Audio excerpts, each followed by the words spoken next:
tayo ngayon sa isa naman pong project sa Nature Spring Farm and Resort. So ito pong daanan po ito is papunta po itong sa Batangas. While dito po is papunta po itong Silang Cavite. So tapat lang po ito siya ng BHBC. Ayan. So ito po ang S-West Breeze Lakeshore Farm. Tapat po siya, ito po yung Nature Spring Farm and Resort. So, meron po tayo ditong promo ngayon na 3.5 cash for 20 buyers. Pero as of now po is 6 buyers na lang po ang natitira para po maka-avail po ng promo. So, ito na po yung guardhouse. Ginagawa na po siya. Ayan po. Kapit lang po ito sa East-West. Ayan. Original price po nito is 6.8. So, after po ng 20 buyers, babalik na po siya ng 6.8. So, ayan, nakakonstruct na po yung guardhouse. So, pasto po siya. Kung makikita po natin, ayan, pababa po talaga siya. Pero, banayad lang naman po. Hindi naman po ganun ka-slope.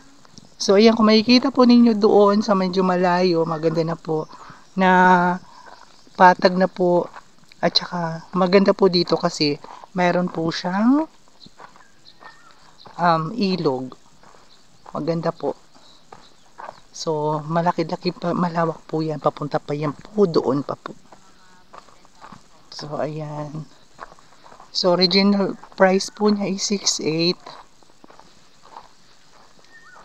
Pag natapos na po, so, 6 available na lang po na buyers ang kailangan kasi matatapos na po yung investors price. So, ayan. Malawak po ito na daanan. Ayan po.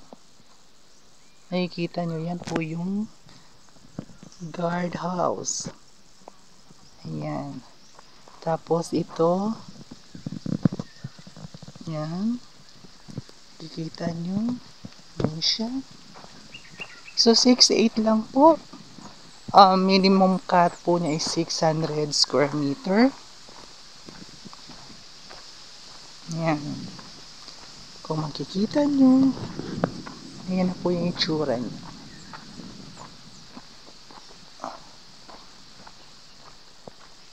Ayan o.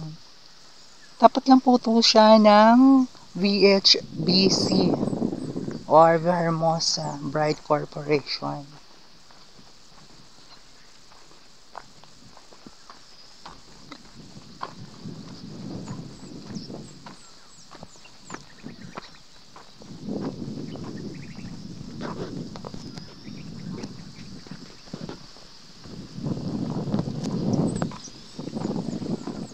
After po ng 6 buyers, magiging 6.8 na po siya instead of 3.5. Yan.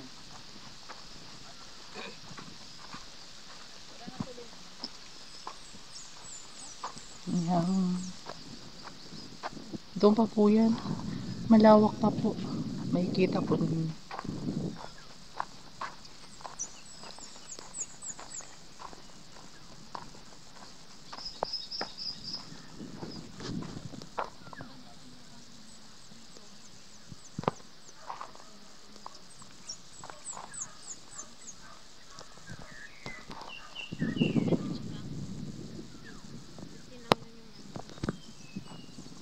So, ayan. 20,000 reservation.